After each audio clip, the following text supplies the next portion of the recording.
Hey guys, what is up? Welcome. My name is TheElderAcorn, and today I'm going to be featuring this classic CTF map made by Lex. And this map, as you can see, is built on Forge Island, and it just looks amazing. And before we start, I just want to say I don't know the difference in between classic CTF game type and normal CTF game type. I know that in the classic CTF game type there's different loadouts than the normal one, but as far as that goes, I'm really not quite sure what the difference is in between these two game types. So I apologize for not doing my research on that.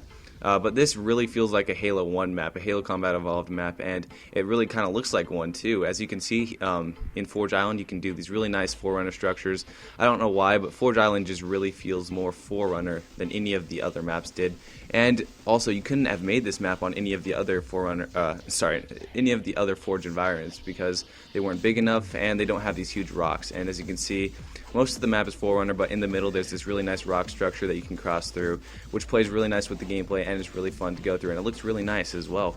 And just a lot of these structures look really cool, really Forerunner looking, and you know, of course he uses a lot of angles and a lot of curves to make them really look like a Forerunner structure, and he does a really good job with that. And I've seen a lot of these Forerunner type structures now coming up along like a bunch of different maps. I keep seeing them everywhere, and they just look really nice. So I encourage you to try to, make a Forerunner looking map because it's a lot easier now that we have Forge Island, and I think it just looks amazing. I don't know if I've said this, but Forge Island is just my favorite canvas ever. I'm going to be forging on that from now on because it's just so much bigger. It has so much things to do on it, and it just looks so much nicer. The pieces aren't really weird and shaded. They're mostly all white, which looks a lot more Forerunner than they used to. So I'm really glad they added this new canvas, and I think it's just amazing.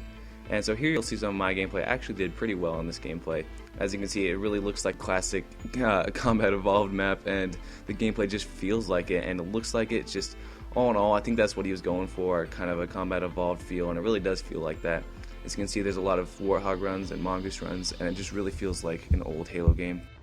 Now, the weapons and vehicles play really well with this map as well. As you can see, there's 2 needlers, I believe there's 2 snipers, and there's also a fuel rod, which plays pretty well with this map, even though you wouldn't think it does. I usually say, don't use a fuel rod, but on this map it actually works pretty well.